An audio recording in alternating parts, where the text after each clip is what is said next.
Blakey burst through another iron-hatched door, this one situated dead center of a 10-foot-high bump of landscape in an otherwise flat stretch of green. Just a burrow in a burp of earth that gave no inclination of what was beneath. No one else was around, no alarms went off, and there were no other obstacles. He looked around surprised and hurried into the forest, separating the bunker from the rest of Wonderland. A mile away he was still habitually checking for pursuers, but the memory of why he would be followed had been misfiled. Jonah, Alice, Jonah, Alice. An endless mantra he repeated to himself, in which the names were only words that he lost more meaning for with every repetition. At a clearing, he did a double-take when he saw a horse peacefully munching grass. He approached slowly, suspecting a trap. Then he remembered the horse. "Harry? That you, Harry?" The horse snorted and sauntered over to meet him. The knight took Harry's reins and petted him fondly. "There you are, Harry. Where you been?" Later, at Wonderland dusk, where unreal colors invade the sky so potently that many have to look away, the White Knight sat on Harry the horse as it slowly chewed grass. The White Knight was slack gun and stolen sword hanging limp in his hands. He got as far as knowing there was a fight to be fought, but not where, why, or with whom. None of Blakey remained, only the tormentingly buried knowledge that he was supposed to be doing something. It was a splinter he could not dig out from his brain. There was panic in his eyes, and they would swirl desperately in his head in fits. He needed direction, any direction. He let loose a throat-tearing scream that echoed through the woods. Things giggled at him from nearby and distant perches. He repeated like a winding-down clock, "Alice, all list at last, last mast, mast and keel, keel or be keeled." When it seemed he was truly lost, as inactive as the scenery, a silky voice purred perfectly from above, "Welcome back."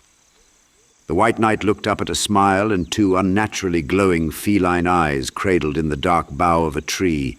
It was shining, omniscient oculus and pointy needle teeth. There was nothing else.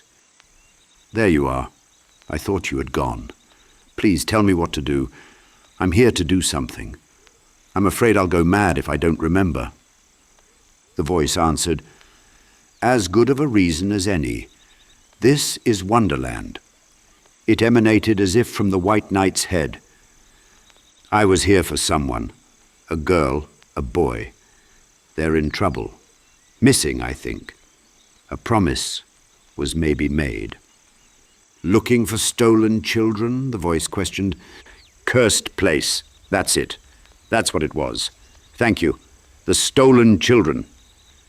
"The fortress of cards," the smile added. The White Knight straightened the sword and revolver in his hands and gripped them tightly. "Fortress of cards. Yes." He nudged Harry in the wrong direction. The voice corrected him. "The other way." The White Knight stopped the horse and turned in the saddle. "If I forget, will you remind me of what I'm supposed to be doing?" The eyes and smile brightened. "You should write it down. That way, you won't forget." The White Knight patted his uniform. Under his many layers was his former self's carpenter pencil and notepad. He was startled to find them, but wrote, "Fortress of Cards, save the children." And he underlined both as if underlining would certify the information. "An excellent suggestion, thank you." He then trotted away on his horse. The smile and eyes faded, fizzling out like dying sparklers. The White Knight rode through the land. The occasional field of blown-apart trees and war-churned earth confused his brain with visions of a towering bronze giant running from cannon fire. In the visions, earth and trees exploded in a symphony, conjuring a storm of dirt and wood.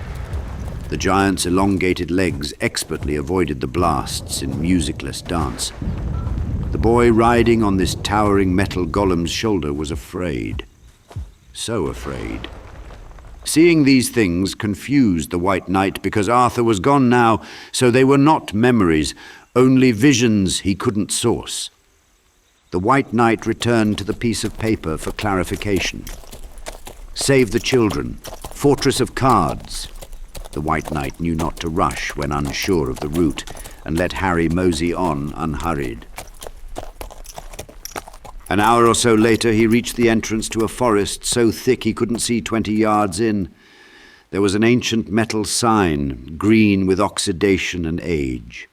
Tulgey Wood, it warned, and it had a younger edition below it. Detour, with an arrow pointing left. The White Knight looked left and then right, unable to see the end of the woods in either direction. Harry snorted an objection before the White Knight led him forward. The woods immediately thickened.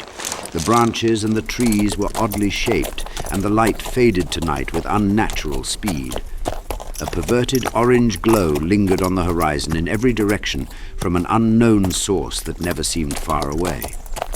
Unseen creatures called to each other, monitoring the White Knight's progress in the eerie glow. The voices grew low and murky, sluggardly displeased with his presence. At some point in the middle of the forest, the creatures changed to whispering, scheming gossip. He called for it to stop. "See here, what's all the tittle-rattle? That's quite enough." His voice echoed, and only after the last echo died was there a response of unanimous giggling and snickering. He checked his revolver and made sure his sword was still in its scabbard. Then he straightened his helmet and gave Harry a prompt to increase the pace.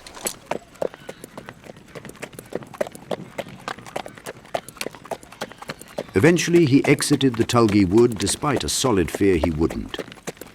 Towards the end, when he could see the light on the other side, he got the feeling the voices had made up their mind to let him pass unharmed, knowing he had something important to do. Coming to a graveyard of war machines, the White Knight's worries deepened, having even less recollection of these sights. He continued past ill-conceived steam tanks and ships that looked more like toys than weapons. They towered over him like abandoned colossi. Oversized cannons lay in fields of wild flowers and weeds, having never functioned properly, pointing up at the murky sky. Soon he came to the edge of a hill where a wood and iron submarine sat, as if it crawled up from below and died from asphyxiation. The wide and shallow vehicle was belly up, with 2 wheels in a single row down the middle, making it look like a pull toy. There was a wooden sign at the edge of the hill that read, "Sea of Leaves, nobody ever on duty." The White Knight looked out over the vast body of the never-decaying orange, red and yellow autumn leaves. A tree line was visible, far on the opposite side. The sky here was a different color than the one in the Tulgey Woods. This was radiant purple with no clouds, but with an impossibly large full moon. He looked up at the moon and asked Harry, "What do you think? Seems that's the only way, huh, Harry?" The horse scoffed more than snorted, and the White Knight nudged him into the leaves. Within 20 yards they disappeared beneath the surface. The Sea of Leaves was only 15 feet at its deepest, so the knight held up his sword to create a small wake for air.